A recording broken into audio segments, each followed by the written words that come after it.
Right, everyone, we have got David on, but it's bittersweet today because David, you're going to be leaving us. You're going to be leaving 67 Hail Hail for good. So we thought we would get you on one final time just to chat about Celtic and to maybe go through some of your favourite memories. But first of all, who was it? Who pissed you off? Was it me? Was it John? Was it Stevie? Who was it? I just had enough of the lot of yous, mate, to be honest.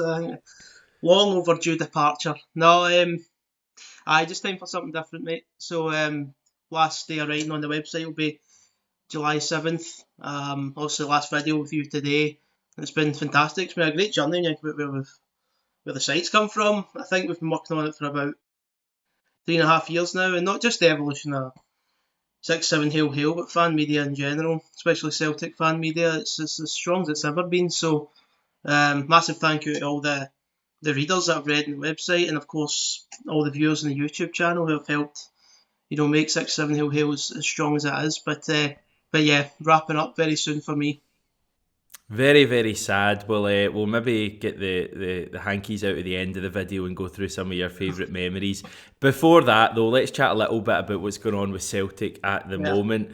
We haven't really had you on in a good while. What have you made of the noises coming out of Celtic since trophy, well, basically since Ange's speech on Trophy Day?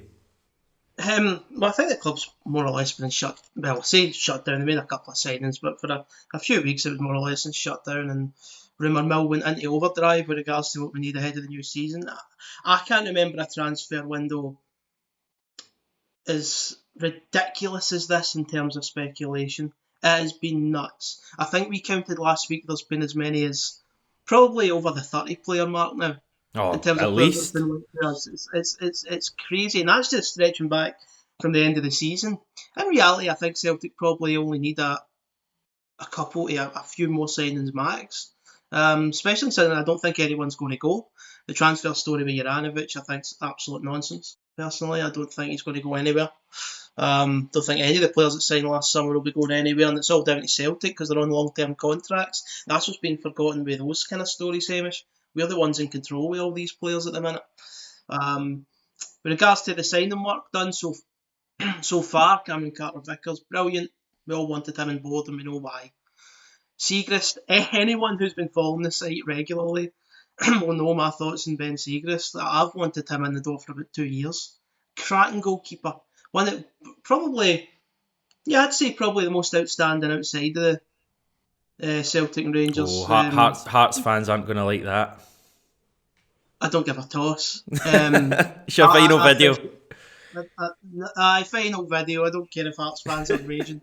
Um, Gordon, I'm not talking about Gordon. Siegrist was brilliant last season. He was brilliant the season before as well. Had a really good year in 2020-21. I think that's a real shrewd signing. He's a big upgrade in Scott Bain for me, Hamish, as well.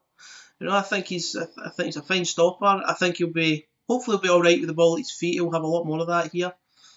And now looking forward, I think we're still in need of that new left back, who hopefully will be Bernabei, however you pronounce it. Hopefully we get a new holding midfielder in, which I do think is essential for Europe. And a third striker if I'm maybe being a bit greedy. But I think that's it, Hamish. I can't see... Jota, obviously. Jota, yeah, of course, forgetting about that one. And that's probably it for me. I'd be really, really happy if that was our transfer window. I think I probably would be as well. What do you make of Bernabei? I've not seen much of him, mate. I mean, as you can imagine, I've just seen some clips on social media. I haven't been able to watch him for a 90-minute performance yet.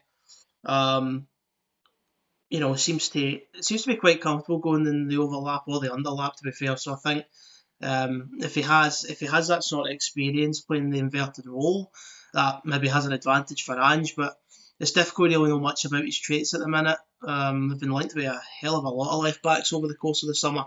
So trying to keep in track of a lot of them and seeing what they're all about, it's been quite difficult. You had the likes of Jazzy, you had Francisco Ortega, Soren Olas, and that's just a few of them. So hopefully we'll be able to learn a bit more about Bernabei. This looks like the one that's going to happen at this point. And again, as soon as that signing's made, we'll move on to the next one. We'll move on to the next big priority, which for me would be a holding midfielder or Jota, whenever that's going to be done. But most important thing for me, Hamish, is they're getting deals done early. Now, it looks like Bernabei's going to be early as well. And that's probably following on from what we did in January, isn't it? Because think of all the early work we did in January. Don't think we were working on transfer window deadline day except for departures. And I think it'll be the same this year. I don't expect Celtic to be scrambling about on deadline day or even the last week of the window, to be honest, the way things are going. Obviously, transfer sagas can dictate that, players' decisions at the last minute, things like that, but Celtic seem to be on a mission at the minute, mate, and I think it's really, really exciting for the supporters. There's a real feeling of control about our transfer work. I don't know about you, but I would say the most controlled it's felt at Celtic for a long time in a transfer window. Everything seems to be where we want it at the minute, and I think that's just going to improve supporters' confidence even more. I would agree with that totally. I mean, the reason I wasn't getting so kind of worried when the Juranovic rumours came out, even if he was to leave, I would trust Celtic fully to find a good replacement for him. I just think, for years as fans, we looked at various players and we thought, why are Celtic not going for them? And we would often go for a kind of stranger option, maybe focusing down south on a player who didn't seem to be quite as attractive a proposition. I think right now Celtic are like global. We are scouting global at the moment. I mean, we're signing a South American player, it seems. We've got Asian players. We've got players from Israel, and we signed Starfelt from Russia. This is a global thinking. Africa is kind of the only continent we've not really touched on yet, and the way things are going, you never know. But it just feels as if Celtic have their eye on the ball with regards to transfers, and you look at the signings Ange has made since he's come to the club, and it's really only James McCarthy that you would look at as not being a success. I know the jury's probably out in a few more. Ideguchi, for example, but I just think Ideguchi will probably grow to be like a player who contributes for Celtic because the rest have. So yeah, I'm totally calm about the summer window, and you're right in saying that it's early as well. I think it almost feels as if it's a bit later than it is because certain transfers have dragged on a little bit. The Jota stuff's been spoken about for the best part of a year, so it feels as if it's dragged on. And I think the fact our season finished so early last season, like probably a fortnight earlier than it has in the last 5 or 6 seasons, it feels as if it's been a while since the end of the season, but the transfer window only opened a fortnight ago, and already we've signed Carter Vickers, we've signed Siegrist, who I agree I think is an important signing, and it seems like Jota and Bernabei are going to be signed. I would say probably in the next week, both of them. And I think from that point, you've got a real good core going into pre-season training. You can add a defensive midfielder, not really a defensive midfielder, but a central midfielder, a player like Vinicius Souza, who I think would be great. But again, if he's not 100% sold on the move, Ange isn't going to wait about for him. And I think that's a really good feeling to have as well. Ange isn't going to sign players who aren't fully committed to Celtic, and that just gives me even more belief. Harry Kewell was interviewed yesterday for the first time, wearing new Celtic gear. Pretty nice gear, I would say. I looked at the quote retweets, and the vast majority were talking about the gear. It's I believe they call it mint, that colour. You can check that out on Celtic social media or the YouTube. Very smart. But what Harry Kewell was actually saying I thought was interesting. Did you catch the bit where he called the manager Ange and then kind of corrected himself and he said, the manager. I thought that was interesting. I just think this is more evidence of Celtic not standing still after last season. I think it's interesting when you look at us and compare us to our rivals. I think there's two very different things going on this summer. They seem to be kind of re-signing a lot of the players that haven't given them much domestic success, while Ange, who won the league last season, seems to be the one who's changing things up a bit. We're bringing in new players, we're bringing in a new coach who I think is going to be a revelation. Rogic and Beaton have moved on as well, so Ange is changing things up a bit like Sir Alex Ferguson always used to do at Man United. Even after winning the league, he would change things up so they didn't go stale. So exciting. What do you make of Kewell so far, and just that general point I made? Yeah, the interview itself was nice. I don't put too much stock on these introductory interviews. I think they're all kind of samey, personally, Hamish. But no, he has a CV. Certainly in his playing career, he has a CV that makes you makes you sit up and take notice and think, oh, he can add something to that dressing room. He can add some know-how. I don't know in what sense. Never been in a dressing room. I don't know how it works, but when you look at the career he's had, you can see exactly why the managers look to bring him in. Interesting, he has looked to bring someone in. Obviously, a big point was made last season of Ange working with the staff that was already there, and that's his way of working, etc., etc. He likes to enforce his style on the others. But in saying that, that doesn't mean that Harry Kewell coming into the club is ingrained in Ange's style just because he's Australian. He'll probably just be as new to it as John Kennedy and Gavin Strachan was. So I think that it's going to be interesting. It's another move that just boosts morale around the club. It raises the standards, doesn't it? It does, it really, really does. And obviously, Harry Kewell's managerial career hasn't gone off to the start he would have liked. Let's not kid ourselves. But he hasn't been given an opportunity at a club that you'd consider to be a decent standard, has he? So it'll be interesting to see how he integrates into the show. I really liked what he spoke about. I really liked the way he spoke about trying to learn from the manager and trying to learn from the coaching staff that are here. There's no big head on Kewell from what you saw in that interview. He's not coming in here giving it the big I am and what I've done in my playing career, which I think's always good. I don't think Ange would like anyone like that in the dressing room anyway, or in his coaching staff. So I think the early signs are positive. It'll be interesting to see how his influence helps. Obviously, we saw the impact Damien Duff had as a first team coach at Celtic, how popular he was.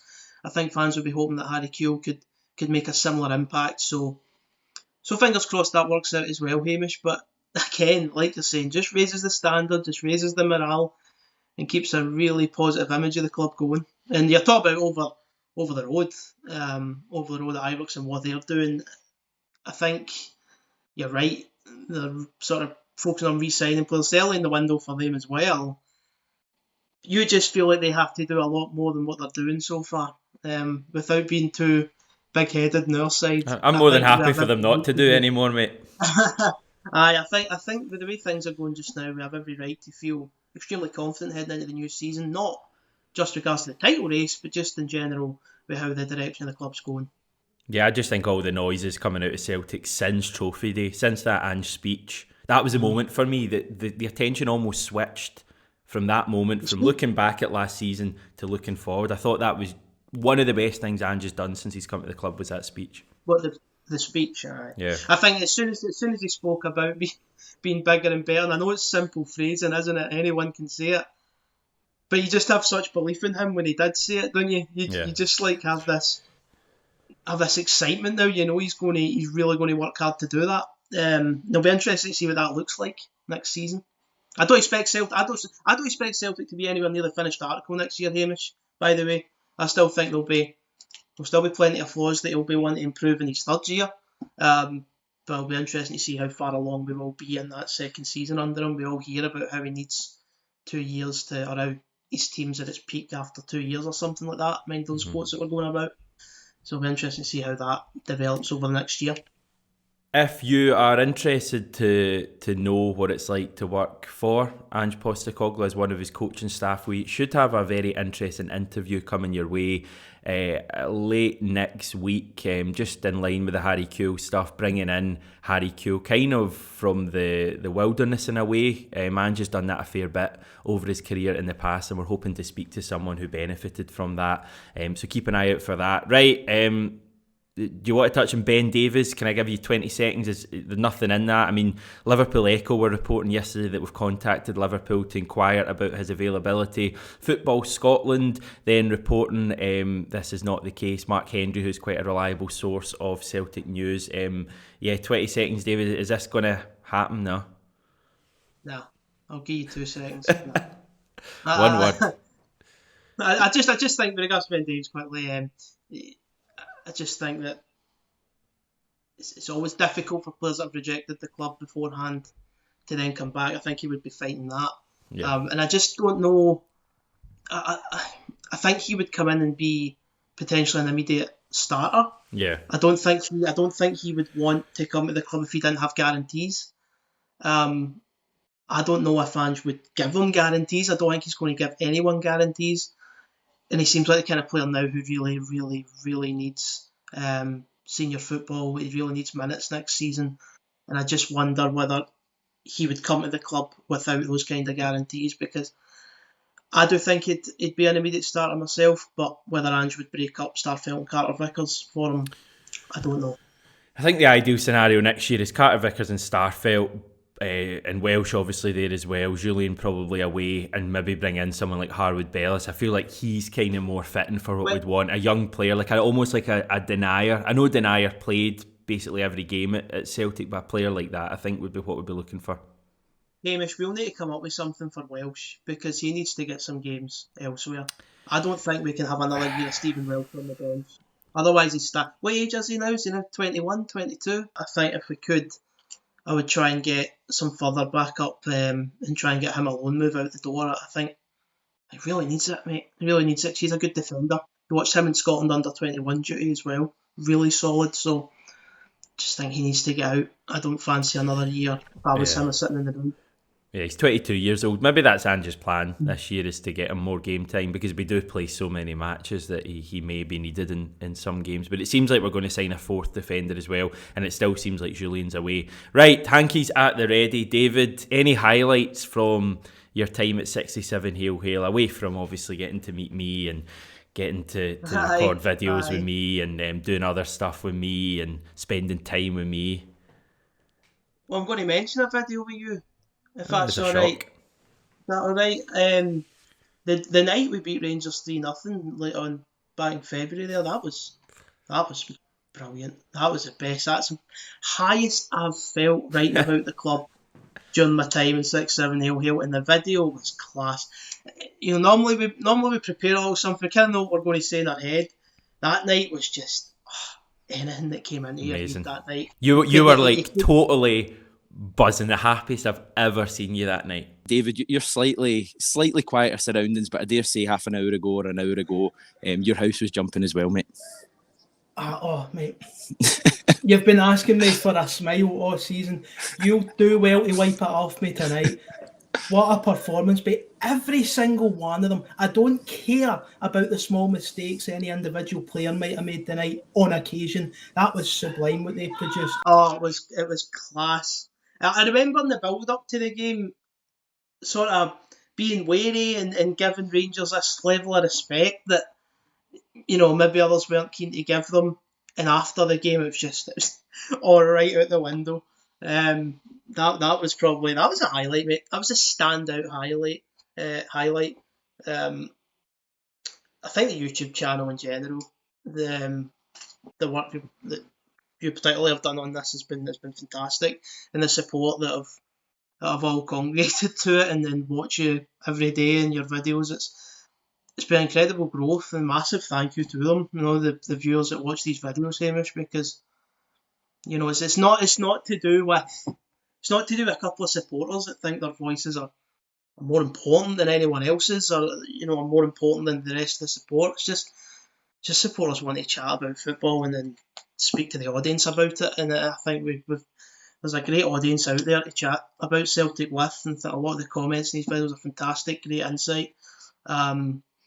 So I think that the YouTube channel in general is probably just a big highlight for me, and I think we'll only go from strength to strength. The support the support it's still getting.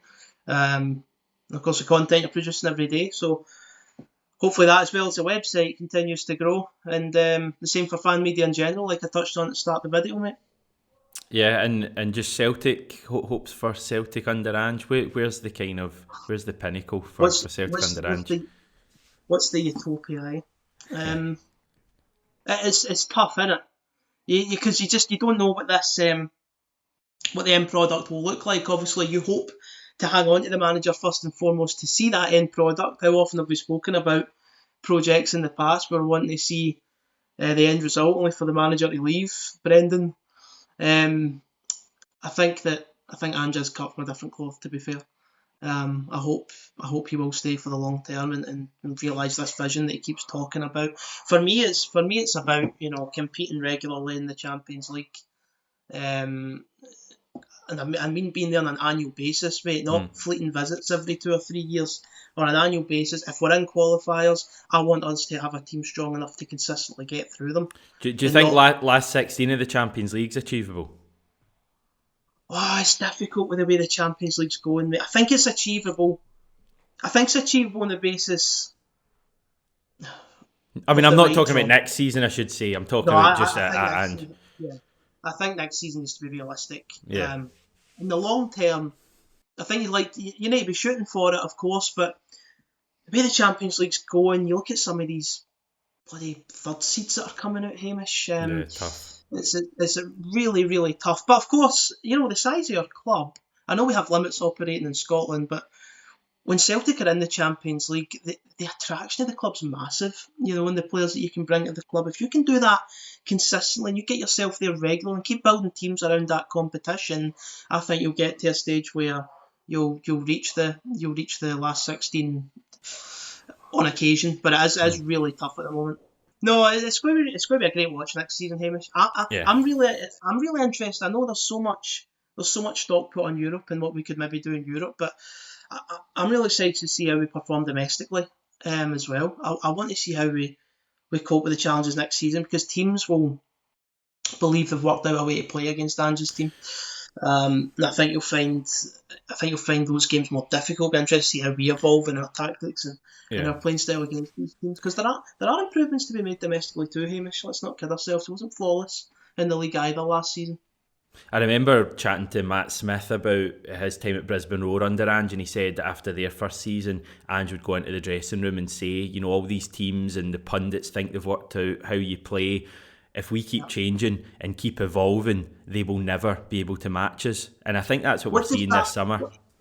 What does that look like, though? That's what's interesting. It's all right not saying these things like, we'll keep changing, we'll keep evolving. What's that going to look like? That's what interests me, Hamish, because none of us really know.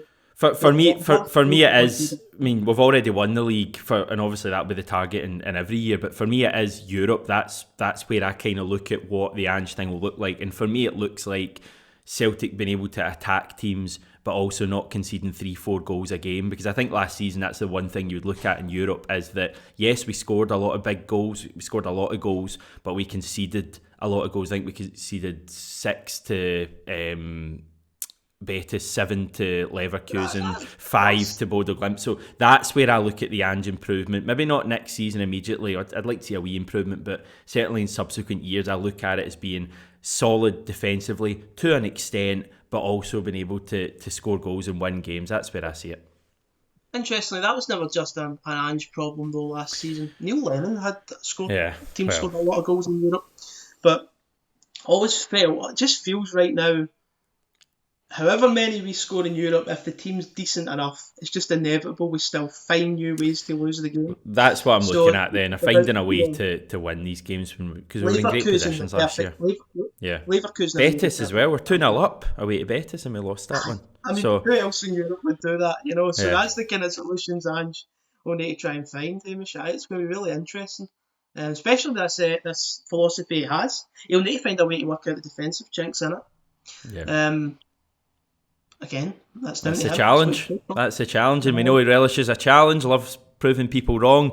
David, you'll be a big miss to the YouTube. You'll be an even bigger miss, I think it's fair to say, to the website where you've been writing for many years. You still have about a week to go. I think you're away on holiday as well, so people can catch you while they can, basically, on 67hailhail.com. But in terms of the YouTube, this is it. On behalf of everyone watching, I'm sure, everyone else at 67 Hail Hail, me, Asim, Stevie, John, Scott, Jackie, and we wish you all the best going forward.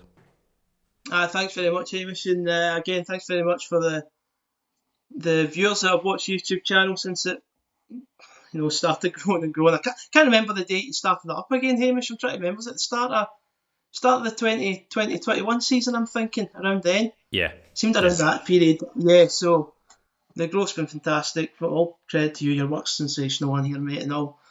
And massive thanks to the supporters and the readers on the website, guys, the ones that read the website regularly. That's where I'm mainly based. Massive thanks to you and your help in helping the site grow over the years. So hopefully 6-7 Hill grows stronger. I'm sure it will.